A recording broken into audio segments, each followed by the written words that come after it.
I'm Annie Finch, and I'm so excited to be here with Marianela Medrano and to talk about our workshop we're going to be doing for summer solstice at the beautiful Garrison Institute on freeing the maiden within. I am really, really happy to be talking about this workshop because I'm so excited about it.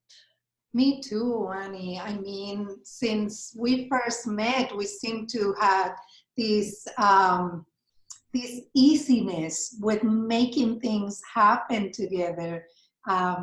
We had done so far poetry readings and retreats, and we just seem to flow very easily together. So I am more than excited to be going back with you to the Garrison Institute, which is actually, the Garrison is some enchanted land that I can't wait to go back to.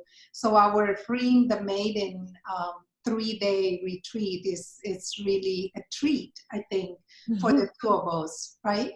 Yeah, it truly is. It's a discovery that we have a journey that I think is at once very focused and also flowing.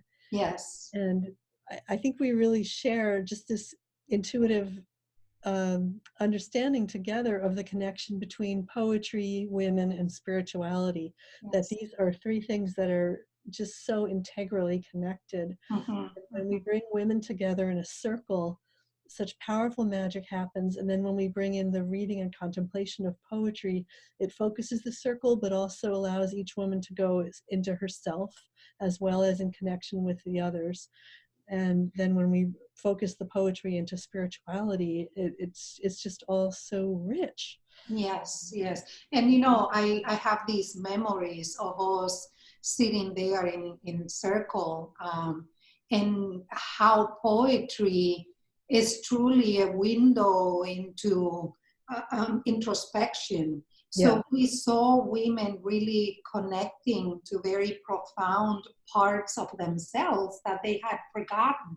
Yeah. And you know, one of the things that amazed me also about our past encounter gathering at the Garrison was how the workshop, the retreat, seemed to had touched women of all ages. Yeah, I love the cross-generational. Right? It was intergenerational.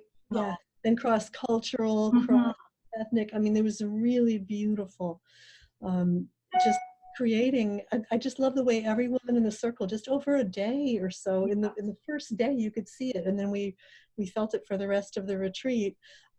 Everyone just became connected to everyone else. You could just feel the trust that developed.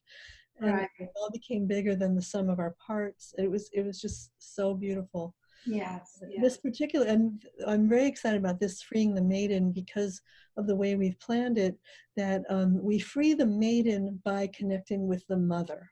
Yes. So it's not just let's go be maidens and be free and adventurous and get in touch with our inner child. It's that in order to do that, we both understood, you know, you as a psychologist and poet, and me as a poet and a ritualist, we understood that in order to find that maiden within, you need to connect with the mother, and you need to mother the child within you through connecting with the spiritual aspect of the mother. So it's just a beautiful whole that we've created, and Absolutely. I think it's going to be a powerful and fun and exciting weekend at the beautiful house. And I mean, it's just perfect. Well, and I think we are living through times that are truly calling us for finding the healers within. Mother Earth needs to be healed, and so do we. And you and I had long conversations about the goddesses that we want to invoke in our next gathering, as well as the poets that we want to be our messengers, right? To you know, these poems that we are envisioning as a portal, poems as portals into what really matters for people. We have been talking about so many wonderful poets like Judith Sappho, Arjo, Taki Finch. Shange, Yeah, yeah. Mirabai, from many cultures and centuries, women poets only. And then, of course, not only the reading and contemplation of poetry, but also the writing of poetry. And what I really love is the way I've been able to incorporate my own system of rhythmical journaling, which is a way to connect with yourself in mind, body, heart, will, and spirit. I call it writing your way home. And it folds in so naturally that by taking this retreat, you're also getting the complete writing your way home system that I teach, because that each part of it fits into the structure of our whole weekend. So you're learning this tool for a special kind of journaling that takes you very deep and connects you. So you have that, and you're also learning from you these amazing psychological tools that you have that you work with. Right. Yes, I think your meters, and I remember how at first people get very puzzled about it, and then you see how they flow into the rhythm of words, and they find the cadence and all that. So that was beautiful, and it's really conducive to doing a part of my work that is embodied writing, which is the kind of writing that we do from the neck down. It was an approach that was created by one of my professors at the Institute of Transpersonal Psychology, Rosemary Anderson. And I have been using that modality as a way to get individuals, not only women, but especially I have worked mostly with women, to get the body,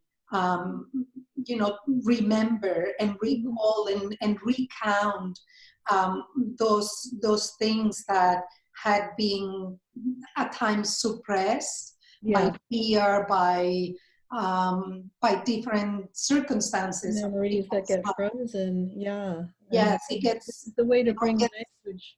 Yes. It's so wonderful, the synergy, because the reason I love to write in rhythm and meter is because it's a way to bring language out of just the mind and into the body and the heart. Exactly. And experience words as a living current that heals us. Yes. So that's really what the weekend it keeps coming back to. So these three words, women, poetry, and spirituality, are each such a crucial part of it, that we're bringing women together, and anyone who identifies as women, of course, is included in that. We're bringing people together in circle, and then we're also, having the writing and the spirituality as tools that help each other. And you don't have to be a writer to do it at all.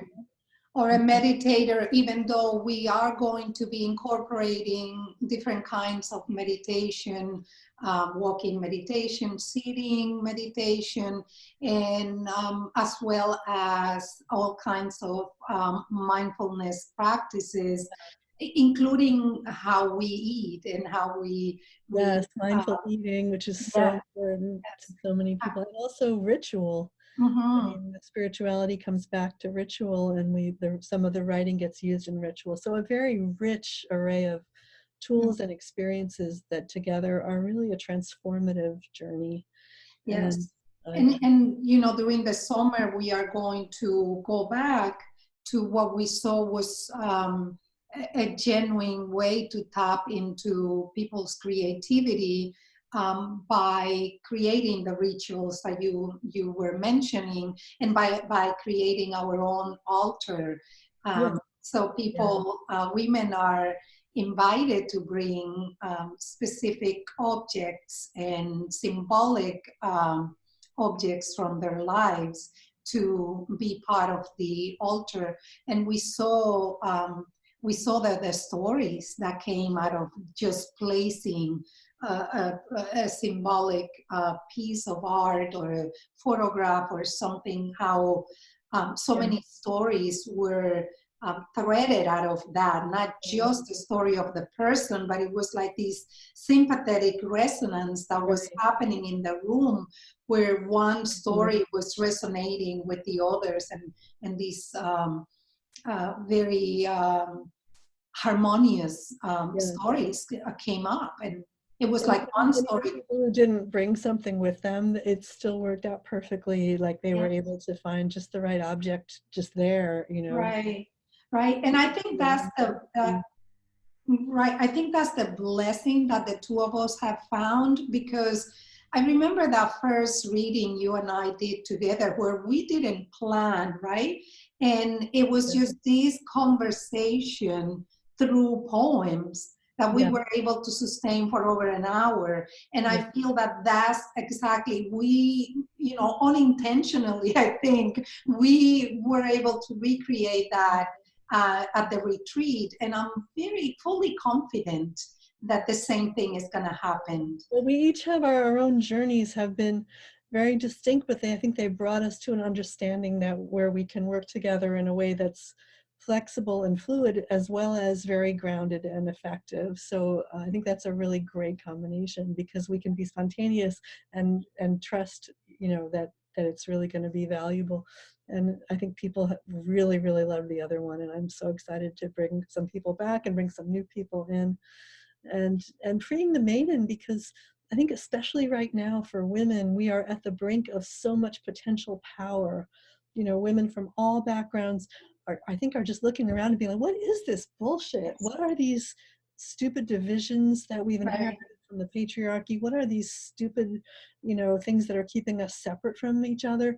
And it's time to just, to hell with all that, and just to get in touch with each other and with our own energy, and appreciate and start to make things the way we want. And the energy of the maiden is so important for that, because that's the energy of idealism and freedom and Mhm. potential, and the energy to make something new. And no matter what age you are, you know, from 20 to 80, just to be able to find that inner maiden and connect with other women in that sense of power and potential and freedom is really, it's just the moment. It is the moment for this right now. And And I'm I, you know, better to do with it, but be with you in this workshop, this retreat.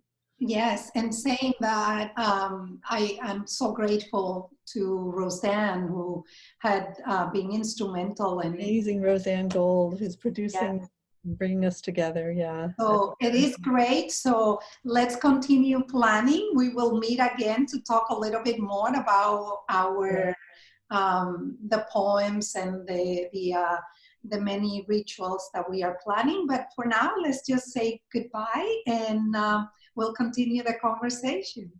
Looking forward to seeing the people who are going to register. Can't wait. Yes, absolutely. Okay, and if you have any questions, let us know. Bye. Bye.